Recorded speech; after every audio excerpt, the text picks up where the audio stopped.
بسم اللہ الرحمن الرحیم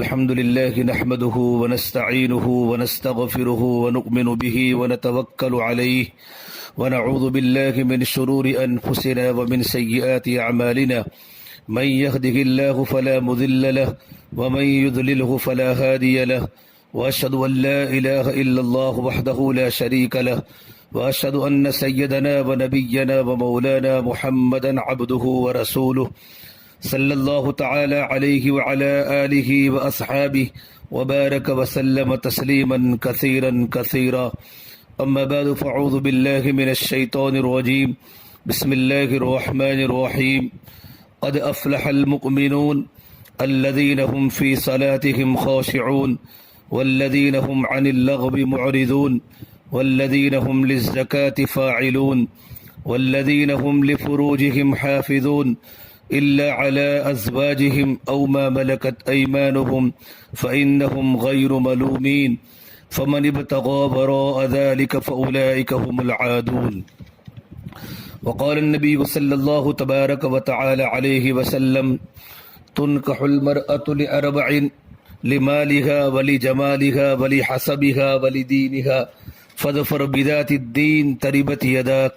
وقال النبي صلى الله تبارك وتعالى عليه وسلم أعظم النكاح بركة أيسره مؤونة أو كما قال النبي صلى الله تبارك وتعالى عليه وسلم. میرے محترم پیارے بھائیوں، اس سورۃ مؤمنین کی ابتدائی آیات ہے جو میں نے آپ کے سامنے تلاوت کی ہیں. ان آیات میں اللہ تعالیٰ نے ان مومنوں کی صفات بیان کی ہیں جن کو کامیابی اور فلاح نصیب ہوگی. دوسرے الفاظ میں یوں کہہ سکتے ہیں کہ ایک مومن کی کامیابی کا دار و مدار ان صفات پر ہے جو اللہ تعالیٰ نے ان آیات میں بیان کی ہے. لہذا ہر مومن کو یہ صفات حاصل کرنے کی فکر اور کوشش کرنی چاہیے. یہ تو بہت ساری صفات ہیں جن پر اللہ تبارک و تعالیٰ نے کامیابی کا وعدہ کیا ہے اور آخر میں کہا یہ تمام کے تمام لوگ جنت الفردوس میں جائیں گے.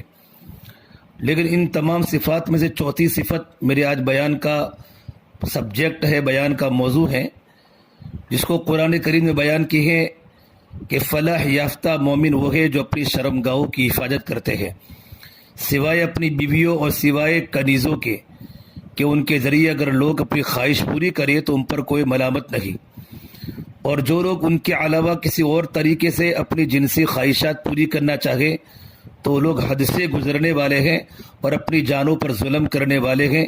یہ قرآن کریم کی آیات کا ترجمہ ہے.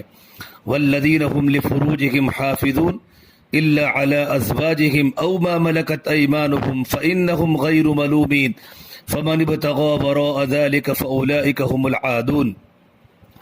چونکہ بھائی نکاح کی مجلس ہے اس لیے میں نے چاہا کہ اس لائن کی تھوڑی سی بات ہمارے سامنے آ جائے.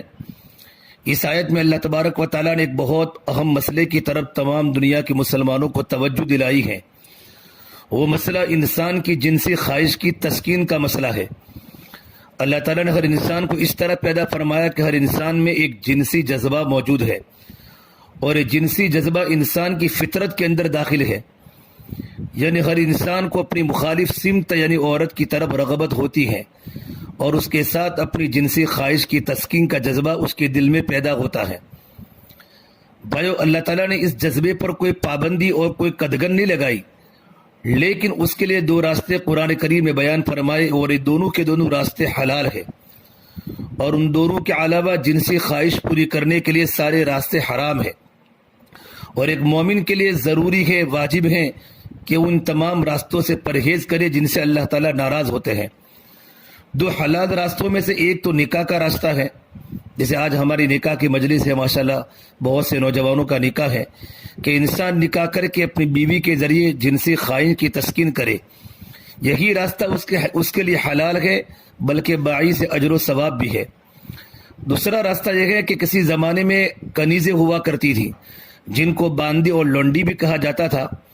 پہلے زمانے میں جنگ کے دوران جو لوگ قیدی ہو جاتے تھے تو ان کے مردوں کو غلام اور عورتوں کو کنیز اور لونڈی بنا لیا جاتا تھا. اللہ کے نبی صلی اللہ تبارک و تعالی علیہ وسلم جب دنیا میں تشریف لائے تو ساری دنیا میں یہ طریقہ جاری تھا اور آپ کے بعد بھی صدیوں تک جاری رہا۔ ان کنیزوں کو اللہ تعالیٰ نے ان کے آقاؤں کے لیے حلال کر دیا تھا، بشرطے کہ وہ کنیز مسلمان ہو یا اہل کتاب میں سے ہو۔ قرآن کریم نے فرمایا کہ جنسی خواہش پورے کرنے کے لیے یہ دو طریقے تو حلال ہیں، ان کے علاوہ انسان جنسی خواہش کی تکمیل کے لیے جو بھی طریقہ اختیار کرے گا وہ حرام ہے، اور جو ان طریقوں کو اختیار کرے تو قرآن کہتا ہے فَأُولَٰئِكَ هُمُ الْعَادُونَ، وہ لوگ حد سے گزرنے والے ہیں اور اپنی جانوں پر ظلم کرنے والے ہیں۔ میرے بھائیو، اللہ تعالیٰ نے جو دین ہمیں عطا فرمایا ہے اس کی ہر چیز میں اعتدال اور توازن کو مد نظر رکھا ہے۔ ایک طرف انسان کی ایک فطری خواہش ہے اور کوئی انسان اس خواہش سے مستثنا نہیں، کوئی بڑے سے بڑا پیغمبر ہی کیوں نہ ہو، بڑے سے بڑا صحابی ہی کیوں نہ ہو، بڑے سے بڑا اللہ کا ولی ہی کیوں نہ ہو، اس جنسی خواہش سے مستثنا نہیں۔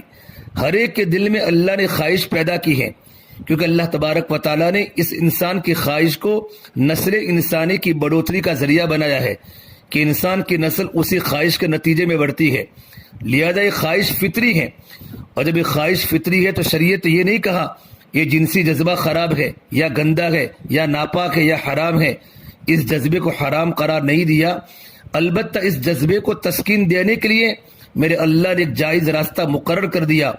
اس جائز راستے سے اس جذبے کی جنسی تسکین چاہے کرو وہ تمہارے حلال ہے، جتنی کرو وہ تمہارے حلال ہے، لیکن بھائیو اس کے علاوہ جو راستے ہیں ہو چکے دنیا میں فساد پھیلانے والے ہیں، وہ انسان کو انسانیت کے جامع سے نکال دینے والے ہیں اور وہ حیوانیت کے راستے ہیں، اس لیے شریعت نے ان پر پابندی لگا دی ہے، ان کو ناجائز قرار دیا ہے۔ اسلام میں یہ اعتدال اور توازن ہے۔ آپ دیکھیں دنیا میں ایک مذہب ہے عیسائیت، تو آپ کو نظر آئے گا کہ عیسائی مذہب میں راہبوں اور تارک دنیا لوگوں کا ایک نظام مشہور ہے جس کو رہبانیت کہا جاتا ہے۔ اسلام نے رہبانیت کا انکار کر دیا، لا رہبانیت فی الاسلام، اسلام میں کوئی رہبانیت نہیں ہے، لیکن عیسائی مذہب میں راہبوں کا اور دنیا چھوڑنے والے تارک دنیا کا نیک نظام مشہور ہے۔ عیسائی راہبوں کا یہ کہنا تھا، راہب بولتے اللہ والوں کو جو عیسائی مذہب پر تھے، ان کا یہ کہنا تھا کہ اگر اللہ تعالیٰ کا قرب حاصل کرنا ہے اور اللہ تعالیٰ کی رضامندی اور خوشنودی حاصل کرنی ہے تو اس کے علاوہ کوئی راستہ نہیں ہے کہ دنیا کی ساری لذتوں کو چھوڑ دو اور اس کو خیر بات کہہ دو۔ جب تک دنیا کی ساری لذتیں نہیں چھوڑو گے اللہ کا قرب نہیں ملے گا۔ لہذا اگر کھانا کھانا ہے تو بس بقدر ضرورت روکھا پھیکا اور بدمزہ کھانا کھاؤ، مزے کی خاطر اور لذت کی خاطر کوئی اچھا کھانا نہیں کھا سکتے، اور اگر کھانے میں لذت حاصل کرو گے تو پھر تمہیں اللہ تبارک و تعالیٰ کا تعلق نہیں مل سکتا۔ اسی طرح تمہیں اس جنسی خواہش کو بھی دبانا پڑے گا، اگر جنسی خواہش کی تکمیل کے لیے نکاح کا راستہ اختیار کرو گے تو پھر اللہ تعالیٰ کا قرب حاصل نہیں ہوگا۔ اللہ تعالیٰ اس وقت تک راضی نہیں ہوں گے جب تک تم شادی کو نہیں چھوڑو گے، بیوی بچوں کو نہیں چھوڑو گے اور دنیا کے سارے کاروبار کو نہیں چھوڑو گے۔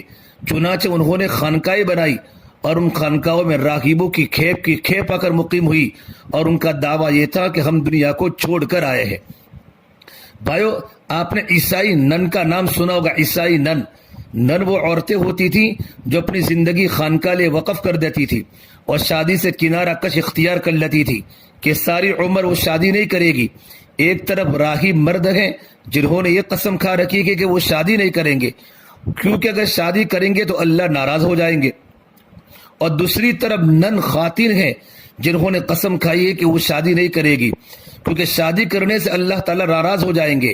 ان کا کہنا یہ تھا جب تک نفس کو نہیں کچلیں گے اور جب تک خواہشات کو نہیں دبائیں گے اللہ تعالیٰ اپنا قرب عطا نہیں کریں گے۔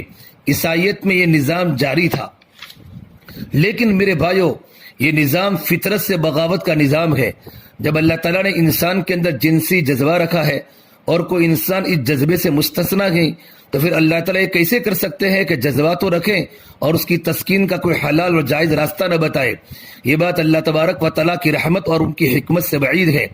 چنانچہ فطرت سے بغاوت کا انجام یہ ہوا کہ وہ عیسائی خانقاہیں جن میں راغب مرد اور نن عورتیں رہتی تھی رفتہ رفتہ ایک خانقاہ فحاشی کے اڈے بن گئے، وہاں ننگا ناچ ہونے لگا، اس لیے کہ وہ مرد اور عورتیں انسان اور بشر تھے، ان کے دل میں جنسی خواہش کا جذبہ پیدا ہونا لازم تھا۔ اس جذبے کو پورا کرنے کے لیے شیطان نے ان کو راستے سجائے۔ شیطان کی چالیں ہیں. چنانچہ شیطان کی پہلی چال کیا تھی؟ شیطان نے ان کو یہ راستہ سمجھایا کہ اپنے نفس کو جتنا کچلو گے اور جتنا اپنے نفس پر کنٹرول کرو گے اتنا ہی اللہ تعالیٰ کی رضا ملے گی. اور جب خواہش بہت زیادہ شدید ہو رہی ہو اور اس وقت میں اپنے نفس کو کچلو گے تو اللہ تعالیٰ بہت راضی اور خوش ہوں گے. لہذا ایسا کرے، شیطان مشورہ دے رہا ہے، ایسا کریں کہ راغب مرد اور راغب عورت دونوں ایک کمرے میں رہے. ایک کمرے کے رہنے کے نتیجے میں خواہش زیادہ ابھرے گی اور اس کو زیادہ سختی سے دبانا پڑے گا، اور زیادہ سختی سے دبائیں گے تو اللہ تعالیٰ اور زیادہ راضی ہوں گے. چنانچہ مرد اور عورتیں ایک کمرے میں رہنا شروع ہو گئے. اس کے بعد شیطان نے دوسری بات سجائی کہ ابھی اور زیادہ نفس کو کچلنے کی ضرورت ہے. لہذا راغب مرد اور راغب عورت ایک چارپائی پر سوئے. اس کے نتیجے میں جب خواہش زیادہ پیدا ہو تو ان کو دبائے اور ان کو کچلے، اللہ تعالیٰ اس سے اور زیادہ راضی ہوں گے. چنانچہ جب ایک ساتھ چارپائی پر سوئے تو نتیجہ ظاہر ہے. اس کے نتیجے میں بالآخر یہ ساری خانقاہیں فحاشی کے اڈے بن گئے. عام زندگی میں اتنی بدکاری نہیں تھی جتنی بدکاری ان راہبوں کی خانقاہ میں پیدا ہوئی. یہ سب فطرت سے بغاوت کا نتیجہ تھا.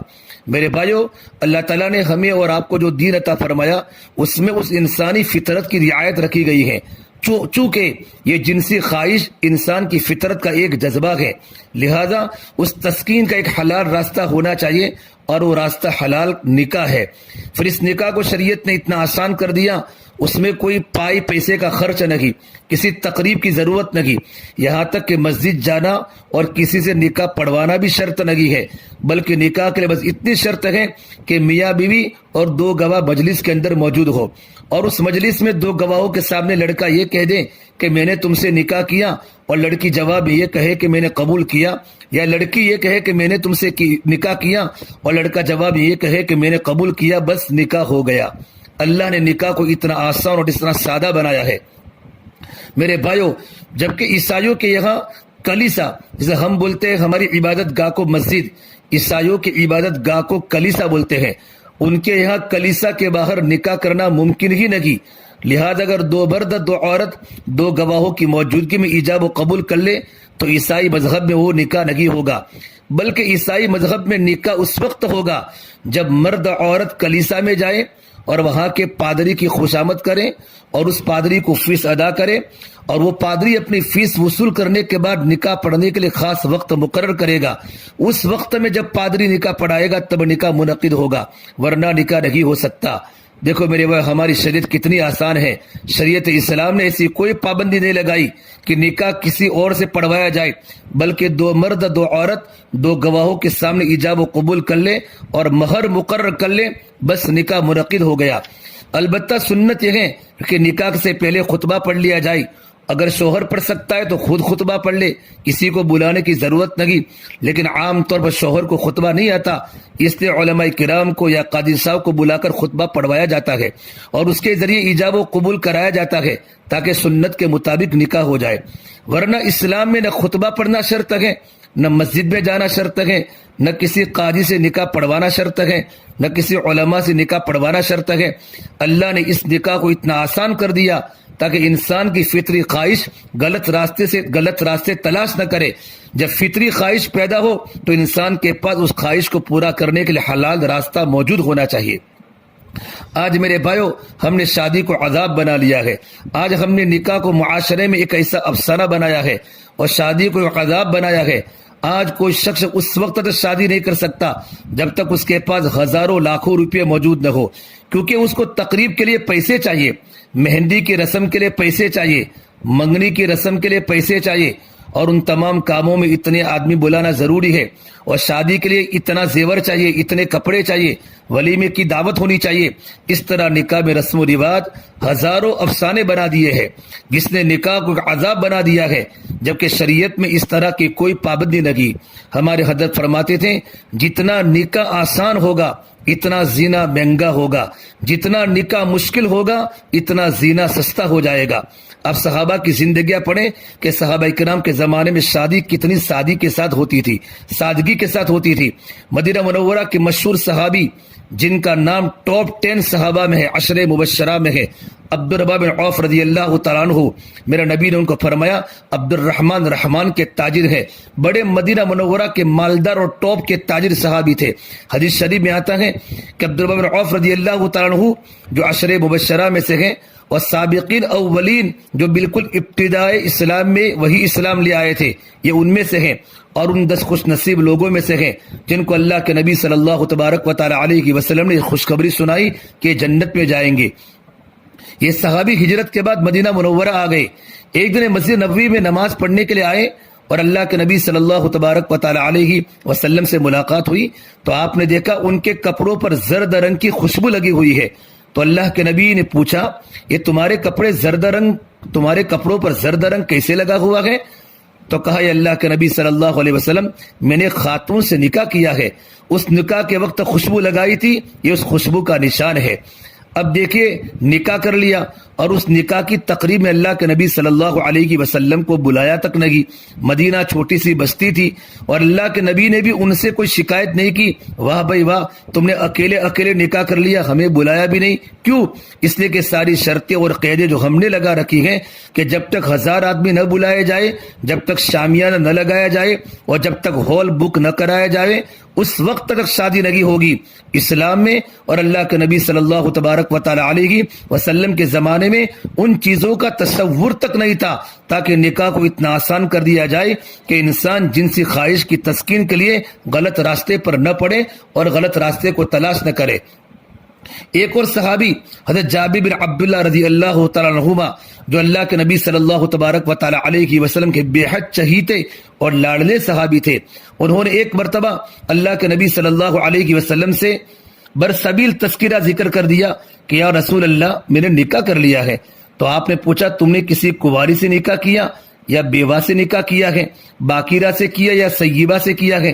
انہوں نے کہا یا رسول اللہ صلی اللہ علیہ وسلم میری چھوٹی 6 بہنیں ہیں، ان کو ایسی عورت کی ضرورت تھی جو سمجھدار ہو اور ان کی تربیت بھی کر سکے۔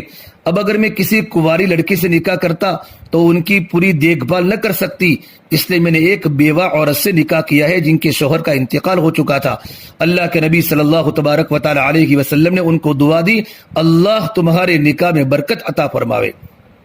دیکھو میرے بھائیو، یہاں بھی نہ تو حضرت جابر رضی اللہ تعالیٰ عنہ نے اللہ کے نبی صلی اللہ علیہ وسلم کو بلایا اور نہ ہی اللہ کے نبی صلی اللہ تبارک و تعالی علیہ وسلم نے شکایت کی کہ تم نے اکیلے نکاح کر لیا اور ہمیں نہیں پوچھا۔ نکاح کے بارے میں اسلام کا ایک مزاج تھا جو اللہ کے نبی صلی اللہ تبارک و تعالی علیہ وسلم نے ہمیں بتایا۔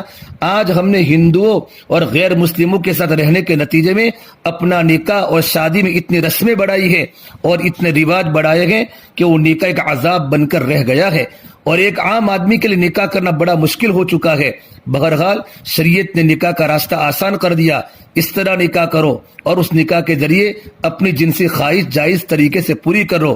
اسلام نے رہبانیت کی دعوت نہیں دی کہ تم نکاح کو بالکل چھوڑ دو، پھر نہ صرف یہ کہ نکاح کی اجازت دی بلکہ یہ بھی فرمایا میاں بیوی کے درمیان جو باہمی تعلقات ہوتے ہیں وہ صرف جائز نہیں بلکہ وہ تعلقات اللہ کی بارگاہ میں ثواب کا ذریعہ ہے۔ ایک مرتبہ ایک صحابی نے اللہ کے نبی صلی اللہ علیہ وسلم سے پوچھا یا رسول اللہ ہم اپنی بیوی کے ساتھ جو ازدواجی تعلق قائم کرتے ہیں وہ تو ہم اپنی ذاتی لذت حاصل کرنے کی خاطر کرتے ہیں، تو کیا ہمیں اس پر بھی ثواب ملے گا؟ رسول اللہ صلی اللہ علیہ وسلم نے فرمایا اگر تمہیں لذت حرام طریقے سے حاصل کرتے تو گناہ ہوتا یا نہیں ہوتا؟ صحابہ نے کہا بے شک گناہ ہوتا۔ تو آپ نے فرمایا جب تم نے حرام طریقے کو چھوڑ کر اور اللہ تعالیٰ کے حکم پر حلال طریقہ اختیار کیا ہے تو اللہ تعالیٰ تمہیں اس حلال طریقے پر ثواب عطا فرمائے گا اور یہ عمل تمہارے لیے ثواب کا سبب بنے گا۔ دیکھو میرے بھائیو، پھر اس حلال طریقے میں اللہ تعالیٰ نے اتنی آزادی دے دی ہے کہ میاں بیوی پھر اس بارے میں اوقات کی کوئی پابندی نہیں، مقدار کی کوئی پابندی نہیں، عدد کی کوئی پابندی نہیں، طریقوں کی بھی کوئی خاص پابندی نہیں۔ اس طریقہ سے اس میں آزادی دے دی تاکہ انسان ناجائز راستے تلاش نہ کرے۔ اس حدیث شریف میں ہے اللہ کے نبی نے فرمایا اگر تمہارے پاس تمہاری لڑکی کا رشتہ ہے جو تمہیں پسند ہو، تمہیں ظاہری اعتبار سے بھی اور دین کے اعتبار سے بھی اچھا لگتا ہو، تمہارا کفو بھی لگتا ہو، تو اس رشتے کو قبول کر لو۔ صرف 2 باتیں دیکھو، اس کا دین کیسا ہے، اس کے اخلاق کیسے ہے۔ پھر فرمایا اگر اس طریقہ رشتہ آیا کہ دین بھی اچھا تھا اور اخلاق بھی اچھے تھے لیکن تم نے قبول نہیں کیا تو فرمایا تو زمین میں بڑا فتنہ اور فساد پھیلے گا. یہ ترمذی شریف کی روایت ہے. چنانچہ جو فتنہ اس طرح پھیل لگا ہے, گھر میں لڑکیاں رشتوں کے اعتبار سے بیٹھی ہوئی ہیں, انتظار میں بیٹھی ہوئی ہیں. 22 سال کی بچی, بلکہ بعض جگہ پر تو 25 سال کی لڑکیاں گھروں میں ہیں, اور رشتے بھی موجود ہیں, لیکن جہیز کا انتظار ہے, اور اس بات کا انتظار ہے کہ باپ کے پاس لاکھوں روپیہ آ جائے تو پھر وہ اپنی بیٹی کی شادی کر کے ان کو رخصت کرے. لیکن وہ لڑکیاں بھی تو انسان ہے, ان کے دلوں میں بھی تو جنسی خواہشات ہے, جذبات ہے, ان کے دلوں کے اندر بھی خواہشات ہے. جب وہ خواہشات جائز طریقے سے پوری نہیں ہوگی تو شیطان ان کو ناجائز طریقے کی طرف لے جائے گا, اور اس سے فتنہ فساد پھیلے گا, اور یہ سارا کا سارا وبال اس کے ماں باپ پر ہوگا. آج ہمارا معاشرہ قابل لاحول ہے, اتنا گندا معاشرہ ہو چکا ہے. معاشرے کے اندر دیکھ لیجئے اللہ کے نبی صلی اللہ تبارک و تعالی علیہ وسلم کی اس ارشاد سے روگردانی کے نتیجے میں کیسا فتنہ پھیلا ہوا ہے. جگہ جگہ پر لڑکیاں بھاگ رہی ہے, غیر مسلموں کے ساتھ بھاگ رہی ہے, کہ ماں باپ نے جہیز کے ارادے سے یا ماں باپ نے پیسوں کی بنیاد پر شادی بچیوں کی نہیں کروائی, تو آج بچیاں غیر مسلم لڑکوں کے ساتھ بھاگ رہی ہیں. اور نہ معلوم اپنے ملک میں کتنی لڑکیاں غیروں کے ساتھ بھاگ گئی. ارے میرے بھائی, ان کا ایمان کا دیوالا نکل چکا اور وہ مرتد ہو چکی. بہرحال شریعت نے ایک طرف اس خواہش کی تسکین کا جائز طریقہ بتا دیا, اور دوسری طرف یہ کہہ دیا اس کے علاوہ جو راستے کے وہ انسان کو تباہی کی طرف لے جانے والے ہیں, بربادی کی طرف لے جانے والے ہیں, ان سے بچو. اور جو لوگ ان راستوں کی طرف جائیں گے وہ لوگ اپنے حد سے گزرنے والے ہیں اور عذاب کو دعوت دینے والے ہیں. اس لیے قرآن کریم نے فرمایا جو لوگ اپنے شرمگاہوں کی حفاظت کرے, یعنی زندگی پاک دامنی والی گزارے, جنسی خواہش کو پورا کرنے کے لیے جو حلال طریقے ہیں صرف ان پر اکتفا کرے, ان پر عمل کیے بغیر ان کو نہ دنیا میں کامیابی مل سکتی ہے اور نہ آخرت میں فلاح حاصل ہو سکتی ہے. اب دیکھنا یہ ہے اس عفت اور پاک دامنی کو حاصل کرنے کا کیا طریقہ ہے. اس کے لیے میرے پاس قرآن و سنت کیا تفصیلی احکام عطا فرمائے گئے. اس کے لیے میرے پاس وقت نہیں, چونکہ سب جلدی ہے, دلہے بھی بہت جلدی میں ہمارا نکاح جلدی ہو جائے. آئندہ کبھی موقع ملے گا انشاءاللہ تو میں آپ کے سامنے تفصیل کے ساتھ نکاح کا ایک عنوان پر انشاءاللہ بات کروں گا. اللہ مجھے بھی عمل کی توفیق دے, اللہ تعالیٰ آپ کو بھی عمل کی توفیق دے. اس سے میرے بھائی نکاح کو آسان بناؤ, جتنا نکاح آسان ہوگا. اور میرے نبی نے فرمایا سب سے برکت والا نکاح وہ ہے اعظم النکاح برکتاً ایسرہ مؤونہ, سب سے برکت والا نکاح وہ ہے جس میں کم سے کم خرچہ ہو. آج ہمارا نکاح رسم بن چکا ہے, ہماری شادی رسم بن چکی ہے, بلکہ جوان لڑکا جوان لڑکی شادی کے لائق ہو جاوے جلدی ان کا نکاح کرا دو, ورنہ میرے بھائی مصیبت ماں باپ پر پڑے گی. دنیا میں فساد پھیلیں گے, فتنے پھیلیں گے. اچھے اچھے گھرانے کے لوگ, جو لوگ نمازوں کے پابند ہیں, اللہ کے راستے میں نکلنے والے, اللہ کے گھروں کی زیارت کرنے والوں کی لڑکیاں بھاگ گئی کہ ماں باپ نے عبادت کا دین تو سمجھا لیکن ماں باپ نے معاشرت کا دین نہ سمجھا. گھروں میں لڑکیاں 22 سال کی, ان کے پاس بڑے بڑے موبائل تھے, نہ معلوم چیٹنگ کرتے کرتے حرام راستے پر پڑ گئی. آج ماں باپ کو منہ اٹھانے کے قابل معاشرے میں نہیں رہے. اس وقت کے آنے سے پہلے اپنی اولاد کی بچپن سے ہی دینی تربیت کرے, اور دینی تربیت کرنے کے بعد جیسے ہی بچی شادی کے لائق ہو جاوے بچی کا فوراً نکاح کرا لو. اس سے علماء فرماتے ہیں بچی کے نکاح کے پہلے اس کو سورۃ النور کا ترجمہ سکھاؤ اور سورہ نساء کا ترجمہ پڑھاؤ, اور بچی کو کوئی نہ کوئی عمل میں مشغول رکھو. اور بھائیو یہ موبائل نہیں ہے, یہ تو سلگتا ہوا انگارہ ہے جو ہمارے ایمان کو جلا کر رکھ دے گا. بچیوں کو موبائل کی ضرورت نہیں ہے, لیکن بچیاں جو سیکھتی ہیں وہ ماں باپ سے سیکھتی ہیں. بچیوں کی زندگی میں بے دینی جو آتی ہے وہ ماں کے اور باپ کے راستے سے آتی ہے. ہم 24 گھنٹے موبائل پر بیٹھے بیٹھے چیٹنگ کرتے رہتے ہیں تو ہماری بچیاں بھی ہم کو دیکھ کر سیکھتی ہیں. اس سے اپنے آپ کو پابند بنانا پڑے گا. جب ماں باپ پابند ہو جائیں گے تو اولادیں صحیح راستے پر چلے گی, اور اولادوں کے دل میں اللہ کا تعلق آئے گا, ان کی زندگی سنتوں کے مطابق ہوگی. اللہ تعالی ہم تمام کو ان باتوں